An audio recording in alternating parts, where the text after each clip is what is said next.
This is my first hearing as the new ranking member of the subcommittee. I am honored to succeed our former colleague Mel Watt, who is now serving as director of the Federal Housing Finance Agency, and I look forward to working closely with you, Mr. Chairman, with the full committee chairman, Mr. Goodlatte, with Ranking Member Conyers, and all of my colleagues as we continue the subcommittee's important work. Today's hearing is part of our comprehensive review of the nation's copyright laws to explore how our copyright system is faring in the digital age. Section 512 of the Digital Millennium Copyright Act is a critical piece of this puzzle. Section 512 limits the liability of online service providers for copyright infringement by their users. Enacted in 1998, when YouTube, Facebook, Google Search, Bing, and many other platforms and applications that we enjoy today were still on the horizon, Section 512 sought to balance the concerns and interests of rights owners and online service providers by creating a collaborative framework for addressing online infringement. The mechanism established by Section 512 is intended to provide meaningful protection to rights holders who, understandably concerned with the increasing ease and speed with which copyright works could be disseminated to thousands of users, would otherwise have been reluctant to make their creative works available over the Internet.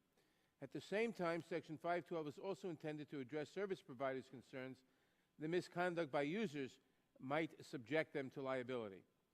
To find shelter in Section 512, providers cannot know about infringing activity or material, cannot receive financial benefit from such infringement, and must implement procedures that allow them to, quote, expeditiously take down infringing content when they know about it or are notified of the need to do so by rights holders. Although Section 512 does not condition protection on a provider affirmatively monitoring for infringement, except to the extent consistent with standard technical measures, providers must, among other things, remove material when there is actual knowledge of infringement or when infringing activity is apparent. In other words, when a provider has red flag knowledge of infringement. More than 15 years have passed since the DMCA's enactment, and new technologies have fundamentally changed the Internet, bringing many new benefits, but also new problems that were not foreseen in 1998. Among other things, it is now possible for users to share vast amounts of high-quality content with thousands of others, and largely on their own terms.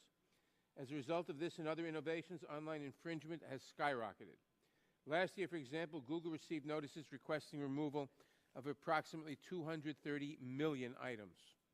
This volume is staggering, even for large companies sending or receiving these notices. For smaller artists, musicians, and businesses, it is a practical and financial nightmare. Maria Schneider, a Grammy Award-winning musician and one of my constituents who is here to testify today, has been unable to stop online infringement of her works. The resulting loss of income, combined with the cost of monitoring the Internet and sending takedown notices, threatens her ability to continue creating her award-winning music. As we will hear today, when infringing activity is identified and the notice is sent, users too often simply repost the material that has been taken down using a different URL. As in the arcade game Whack-A-Mole, the copyright holder succeeds in having the material taken down, only to have it back up almost immediately, requiring an endless string of notifications relating to the same content.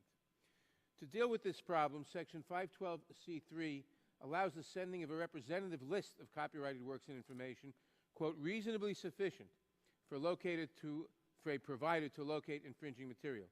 I'm interested in hearing from our witnesses whether these statutory guidelines have proven sufficient and how best to address this key problem.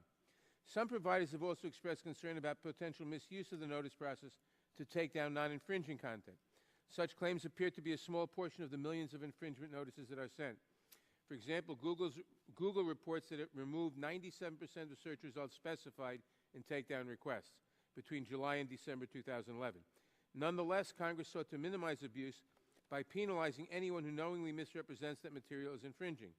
And Section 512G provides users with the opportunity to challenge the removal of content by filing a counter notification. But are these protections proving sufficient? These are examples of some of the challenges that have arisen under Section 512. I'm also interested in hearing how courts have interpreted the statute and whether key stakeholders have come together to develop standard technical measures for identifying and protecting copyrighted works as is required in Section 512I. As we undertake this review, however, we should also keep in mind that along with its challenges, there have been many Section 512 successes as well. The notice and takedown system has resulted in the quick removal of infringing content on countless occasions. Some stakeholders have come together to develop best practices and have entered into voluntary agreements to help that help identify and address online infringement in a timely and cost-effective manner. And innovative and Internet innovation has continued to thrive, allowing and inspiring greater collaboration and commerce.